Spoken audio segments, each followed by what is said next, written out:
Hi, I'm Ron, and today I'm going to give you a tour of my mobile wood shop. The mobile wood shop is great, but I still need a portable wood shop. I still need to be able to set up a full-size work area. I have my workbench, my miter stand, and the big tools that I can still take out and set up on the job. I've put those tools in the back end here of the shop so that I can back up to a garage, have the lift gate all the way down, have these things at waist height, pull them out and set them up easily, then bring the lift gate up halfway and use it as a big step so I can step up in and work both in the mobile shop and in the portable shop. So the first thing I do when I arrive at a job is to find the best location to park. Most of the time that's backing the truck right up tight to the garage door, open up the door to the truck and lower the ramp about halfway down and have easy ingress and egress. The next thing I do is look for a place to get power to the truck. I have a 100-foot 10-3 extension cord that I pull out and plug into a 15 or 20 amp circuit. I've drilled a hole in the floor of the truck so that I can pull out the power and the air hose, run them into the job, and not roll them back up until it's time for the truck to move. The table saw is set up in the front of the shop. This allows maximum outfeed. I have about 13 feet in front of the blade.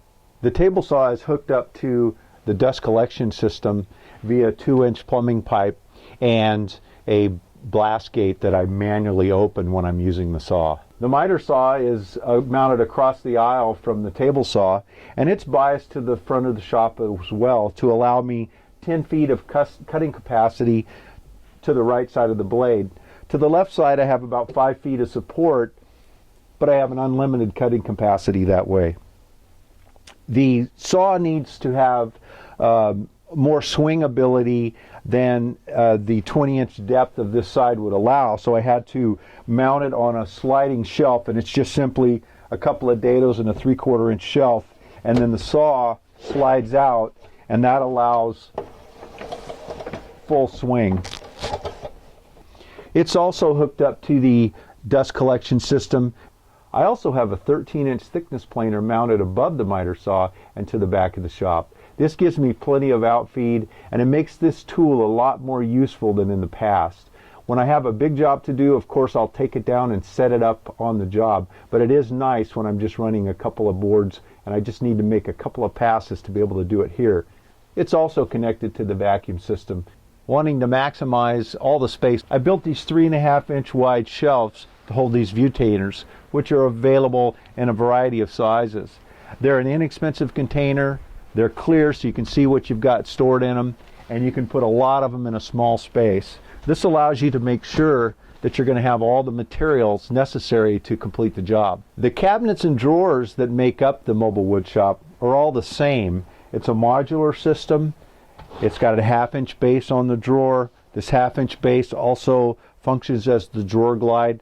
The 1/2-inch plywood slides right into a dado that's into the 3/4 inch sides. The bottom of the drawer being the rails and the support, it will take a lot of force to break that, so this would be a lot stronger than most of the hardware that you could purchase, and hardware would also be a lot more expensive. On the bottom of the drawer there's also a couple of screws, short large head screws that function to keep the drawers in place. In the bottom of the dado there's a little notch on either side. When you pull the drawer out, you do a slight lift and pull, and when you push it in, the screw heads drop in that little notch and it keeps the drawer in place. That being said, I'm not so sure the screws and the notches are necessary. I think the friction of plywood to plywood would keep these drawers in place, and the fact that they would have to slide out quite a ways for them to actually fall out, I think you could eliminate those screws and the process of making those notches. Very unlike roller bearing hardware, which rolls out even if the truck or trailer are tipped slightly. These don't need to be locked.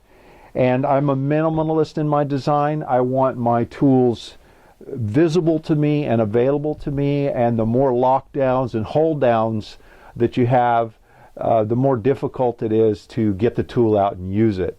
And in keeping with the theme of simplicity and reduced cost, rather than putting handles on the drawers, I simply made a router template to make this pull and this allows you to reach in and pull the drawer out, and also to be able to lift to unlock it from the screw heads. So the only hardware in these drawers are screws. The screws on the bottom to hold it in and the screws that hold it together.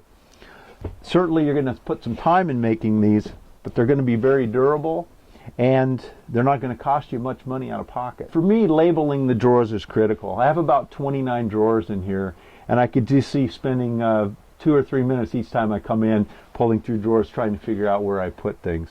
So every single drawer is labeled. If it's not labeled, that means that currently I'm not using that drawer. I came up with this tool cupboard design about 15 years ago, and have used it in multiple trucks, vans, and trailers. Never had a tool fall out. This 3/4 inch lip functions to keep the tools from sliding out, and they also hold these 1/4 inch plywood dividers in the dados. The lip is removable. There's a few screws that hold it in. By removing that, I can slide these dividers out and move them to a different dado to adjust the size of these cubbies. This keeps it modular as different nail guns come along that have different sizes, or I add more tools.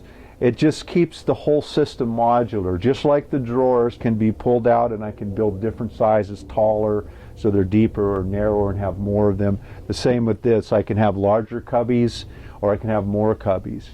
Now you'll notice that occasionally there's a divider that instead of being a 1/4 inch is 3/4 of an inch. There's one here, one in the middle, and one to this end.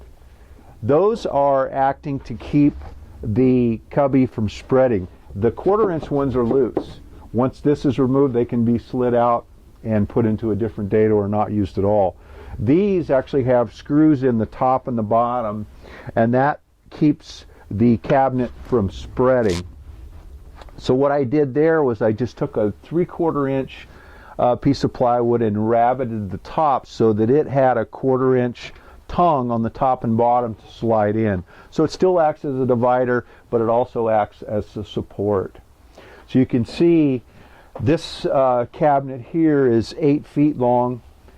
The bottom one below is also 8 feet long, but it's shallower, and that cabinet holds the upper one up, but also still allows me to have support for my miter saw. Beneath the workbench, I have a single drawer that's very shallow depth. The design of this drawer is for me to set the tools that I'm currently working with to keep the bench top clear.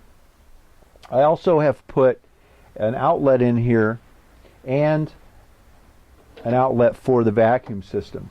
So in here I have one cord that works on all of my Festool tools, and I also have a vacuum hose. This vacuum hose plugs right into this port. By opening this blast gate, I can hook this up to my router, my sander, track saw, and I also can use this with the wand to vacuum the truck out, and also with the small dust brush to clean the truck up. And just like with my workbench, it's critical for me to be able to have a place to set my tools to keep the bench top clear. And above the workbench, beyond the additional Vutainer storage, I have shelves for 26 of these bins, standard bins that you can get at any hardware store. Very functional, can be used for supplies or tools. And below the bins, I have a place to store my Festool tracks. I have 3 tracks that I can store there easily. And one of the tool cubbies houses all of my battery chargers plugged in and ready to use. I have a black iron pipe running from the compressor to the front of the shop. And I have 2 taps. One is for the supply hose on the job, and the other is for a small coil hose that I use inside of the mobile shop. The compressor remains in the shop. It has a permanent location in that cantilevered space above the cab.